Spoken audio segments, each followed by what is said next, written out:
దాడులు కొన్ని ప్రాంతాల్లో అంటే చిత్తూరు జిల్లాలో అంటే తిరుపతి దగ్గర, పల్నాడు, ఇంకొన్ని చెదురుమదురుగా ఒక 4-5 ప్రాంతాల్లోనే జరిగినాయి. నిజంగా ఎలక్షన్ కమిషన్ స్ట్రిక్ట్గా లేకుండా ఉంటే రాష్ట్రం అంతా అలాగే జరుగుండేది. సో డెఫినెట్గా బాగా జరిగిందనే నేనైతే అనుకుంటున్నాను. నేను గత 2 సంవత్సరాలుగా విజయనగరం వచ్చి పైడితల్లి అమ్మవారిని దర్శించమని నాకు ఒక సిద్ధాంతి గారు చెప్పారు. మీకు మీ కులదేవత ఆవిడ వెళ్ళాలి అని. అప్పటిదాకా ఎవరు చెప్పాలి. అప్పటి నుంచి నేను రావాలనుకున్నా, కానీ నాకు అమెరికాకి అంతే వీసా ఉంది కానీ ఇక్కడికి లేదు. ఎంపీగా ఉన్నప్పటికీ కూడా రాలేకపోయా. ఇప్పుడు గత ఎన్నో నెలలుగా ప్రతి 3వ మంగళవారం నా పేరు మీద పూజలు జరుగుతున్నాయి. చండీ హోమంలో నా పేరుతో గోత్రనామాలతో ఇవాళ ఇక్కడికి రావటం, అశోక్ గారిని కలవటం నిజంగా నాకు ఎంతో మర్చిపోలేని రోజు. నాకు ఈరోజు ఎందుకన్నా కొన్ని అనుకునేవి జరగవు. విజయనగరం అంటే నాకు పెద్ద ఫ్యాన్సీ. ఘంటసాల వెంకటేశ్వరరావు గారు, సుశీల గారు అంటే కళలు, సంగీతం అంటే నాకు చాలా ఇంట్రెస్ట్. అందుకని ప్రతి దగ్గర నేను విజయనగరం అంటే చాలా ఎక్కువగా చెప్తూ ఉంటా.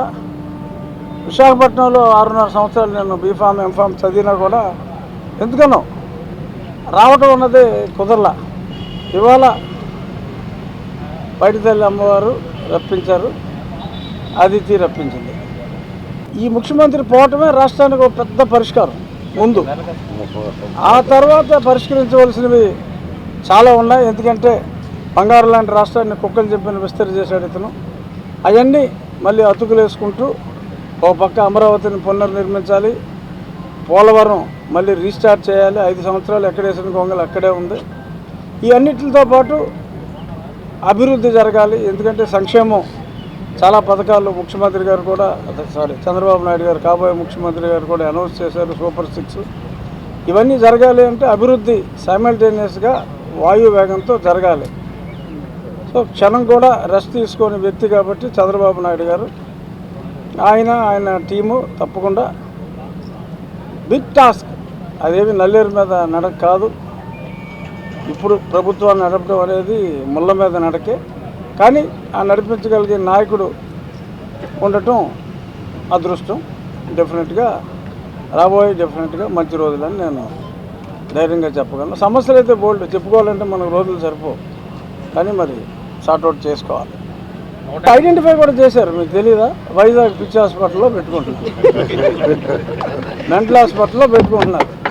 ఒక మాక్ స్వేరింగ్ ఇన్ సెరిమనీ జరగబోయేది అదే. ఖచ్చితంగా పెద్ద మెజారిటీతో చంద్రబాబు నాయుడు గారు ముఖ్యమంత్రిగా ప్రమాణ స్వీకారం చేస్తారు. 125 స్థానాలకి తగ్గవు కూటమి. ఆ తర్వాత ఆ ఓటింగ్ ట్రెండ్ దాన్ని బట్టి ఎగ్జాక్ట్గా బాక్సుల్లో ఏముందో మనం చెప్పలేం. ఖచ్చితంగా 125కి అయితే తగ్గదు. మరి ఆ పైవాడిదే. For more videos like this, subscribe Big TV channel.